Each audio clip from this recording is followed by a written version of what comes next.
Good afternoon, everyone. Doug Simonian over at New York Metro Weather with your latest premium video discussion.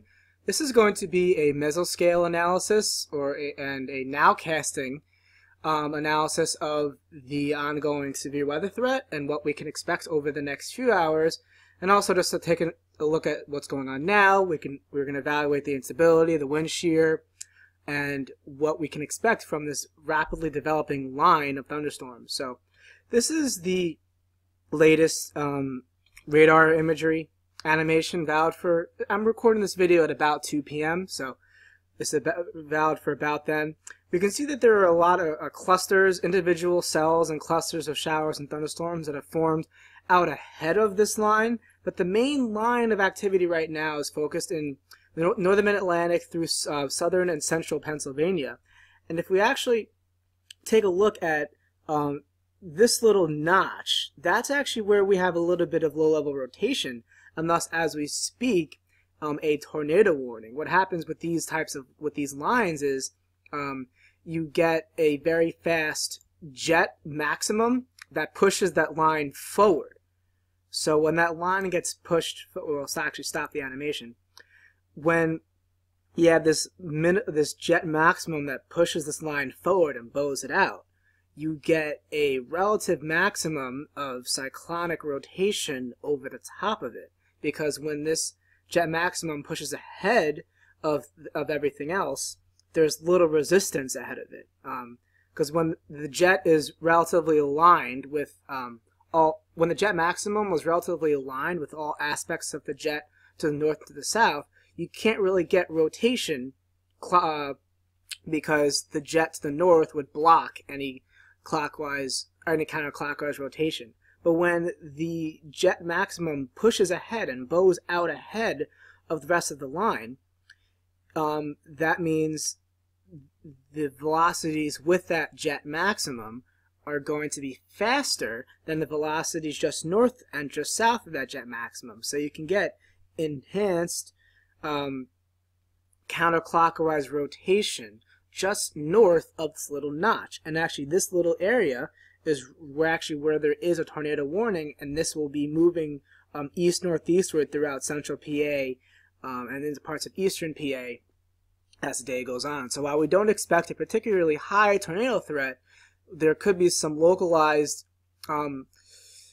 short-duration tornadoes in anywhere we see these little notches just north of that little notch in the bow echo. But regardless, there is a nice bow echo line developing as the storm system intensifies, and this will push towards the area later this afternoon and into this evening. This is the GO-16 satellite imagery from NextLab, and we see that the convection is obviously exploding with this line and with that tornado warn cell. We see that the echo tops are exploding. It's very dominant on visible satellite. We see the agitated cumulus field ahead of the main line, and then also some other convective cloud tops with the cells that formed out ahead of the main line. So if we look at the meso-analysis, we can see that this is the radar overlaid with the surface obs. We see there's a very obvious pressure trough, and in these pressure troughs is often where you get lift for precipitation, and thus where the main clusters and lines of showers and thunderstorms are. And for any low-level rotation for tornadoes, I mean, of course, we talked about that notch, but you also look for any locally backed winds, so any low-level winds that are turned maybe a little bit more southerly or a little bit more easterly than any of the other wind bars.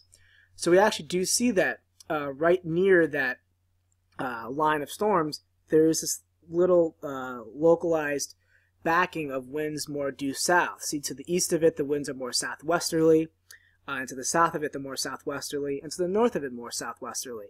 But in this one little spot, the winds are more due south, which leads to a little bit more in the way of low-level rotation, and thus an enhancement of tornado potential. Though we will say that the effective bulk shear right now is not all that impressive.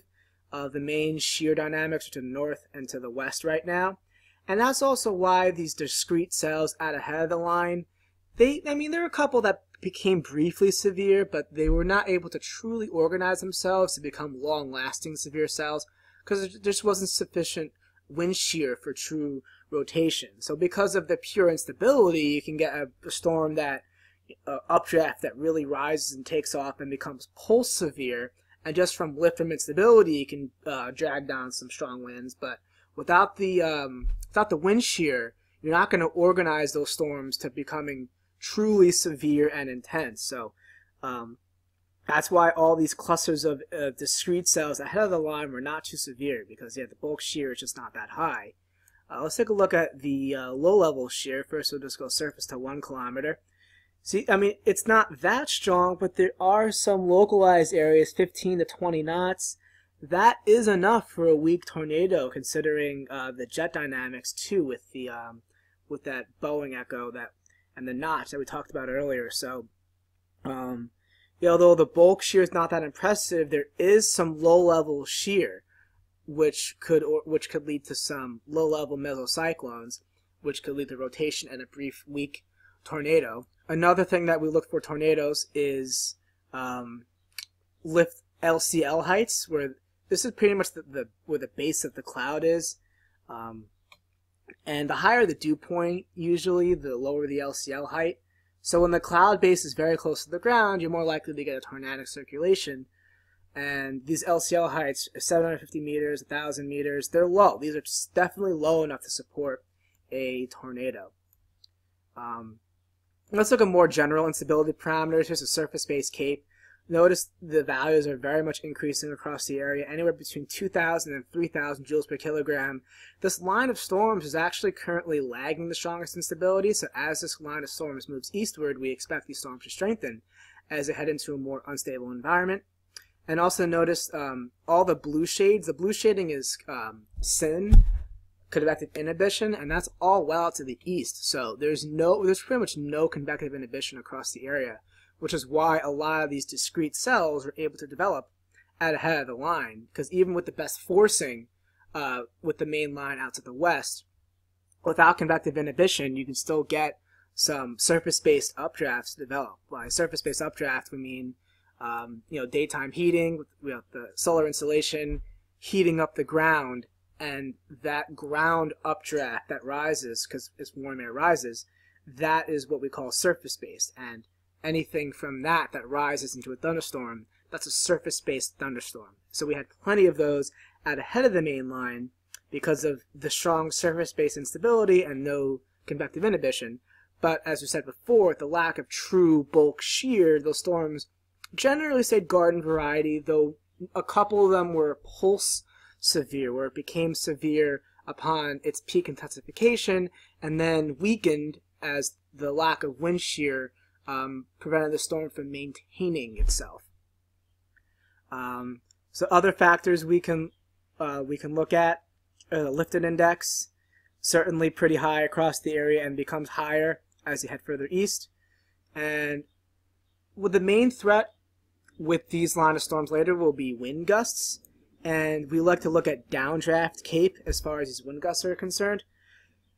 Right now, the downdraft cape is not all that impressive. Most of it's actually well out to the east and to the southeast, but just ahead of that notch in the bow echo, there are values of around 900 joules per kilogram. So we would think that as this bow echo develops and moves eastward and strengthens because of the surface space instability, the downdraft cape would go up with it. And downdraft cape is pretty much representation of how much downward momentum there is with any of these thunderstorms. And the more downward momentum there is, the more easily you can transport strong winds from aloft down to the ground, which is why that's the main threat. We do expect to be the strong wind gust. And yeah, as we said, they're isolated tornadoes due to the low-level wind shear. And also some instability in the low levels because of the surface-based instability is pretty high. But there is just not a whole lot of rotation above the low levels, and thus the bulk shear values being pretty low right now. So we don't expect a widespread tornado threat, but some isolated tornadoes within the line, or maybe a couple of discrete cells ahead of the line, are still possible. Some other mitigating factors for the severe weather, the mid-level lapse rates. The lapse rates are really just not that strong, 5.5 Celsius. So that's preventing a truly high-end severe weather outbreak. If we actually had sufficient mid-level lapse rates and these storms would take on and maintain themselves even without very strong wind shear, both the slow mid-level lapse rates, the storms are pretty much relying on surface-based instability and jet dynamics. And speaking of jet dynamics, let's take a look at 300 millibar analysis. We see that there actually is plenty of jet dynamics because the strong jet streak is working its way into the Ohio Valley and into Pennsylvania and upstate New York. And these purple contours are upper level divergence. So there's plenty of upper level divergence associated with this line of thunderstorms that will be spreading eastward as the day goes on. So even with the weak mid-level lapse rates, we still do have the strong surface-based instability and the upper level divergence from the jet streak that will help to create enough lift in the atmosphere for the line of thunderstorms to maintain itself up to the coast. So let's now look at some projections for the surface-based Cape as the day goes on. So 2 hours from now, the Cape axis will continue to move eastward and overspread more of the area. And then it still remains over the area 4 hours from now as well, which is certainly sufficient for that line of thunderstorms, the boa echo, to maintain itself. Let's look at the downdraft Cape and how if that increases as the day goes on.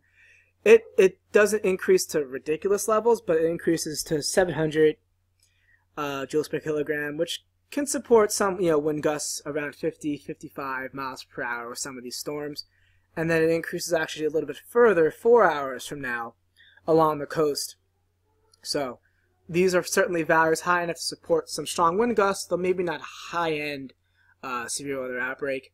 Now, one of the other main threats with this outbreak, well, not really an outbreak, but these storms, there's heavy rain. We see the precipitable water values are 1.9 inches plus, which means there's plenty of moisture in the atmosphere. So what ends up happening in these setups is as the cold front moves east, and we could again notice how the storms are moving generally eastward, but also there's some southwest to northeast component that is relatively parallel to the front. So when the storms are moving parallel to the front and there's plenty of moisture in the atmosphere, then these storms can kind of train on top of themselves. So storms move southwest to northeast, parallel to the front, but then the front is still maintaining its forcing along that same axis. So more storms form along that axis and move along that same direction the previous cells did. So when you have that happening in a very moist air mass, you can get some very heavy rain and heavy downpours and some flash flooding, which is why there's some flood washes for a good portion of the area. So when the storms move through, there could be some very heavy rain. And even after the main line of storms moves through, there could be some lingering heavy rain on the backside that moves from southwest to northeast. And also, a lot of times, these very moist air masses additionally help to fire some discrete cells ahead of the line. So although those initial discrete cells were not in the best of wind shear air masses, we can see that, let's say 2 hours from now, the wind shear really still doesn't become that strong. And then 4 hours from now, it becomes a little bit stronger.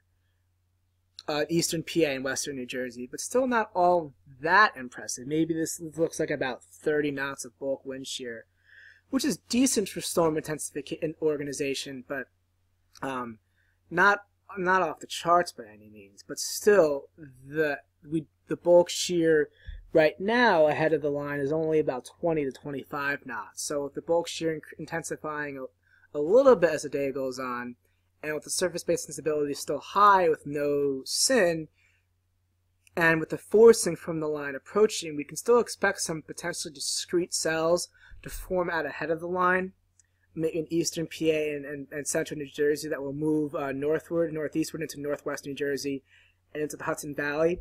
Those discrete cells could also maybe have a conditional weak tornado threat with them. As in the Hudson Valley, a lot of times the valley kind of traps low-level southeasterly winds, which create more low-level rotation. So that will be something to watch ahead of the line. But again, with the bulk shear values themselves not being that strong, we don't expect any very intense supercells, but low-level mesocyclones with a weak tornado is still possible with any discrete cells ahead of the line. And then, of course, with the line itself, we'll have to watch for those little notches that form with that local jet maximum pushing the bow out in front. But either way, with this bow echo that's developing is moving eastward into a more unstable air mass. So this bow echo should strengthen as the day goes on and move into the area later this afternoon and into this evening. There could be some cool shelf cloud views with this bow echo. And with all the moisture in the atmosphere, the main threat, well, heavy rain and then some strong wind gusts, but the very strong moisture may prevent truly large hail from forming as well. But in there are some local spots we saw in the soundings of drier air aloft that could support some hail.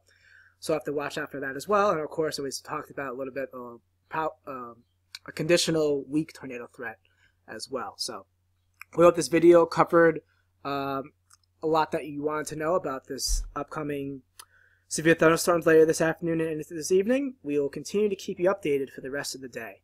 So have a great rest of your Monday, and we'll talk to you guys soon. Take care.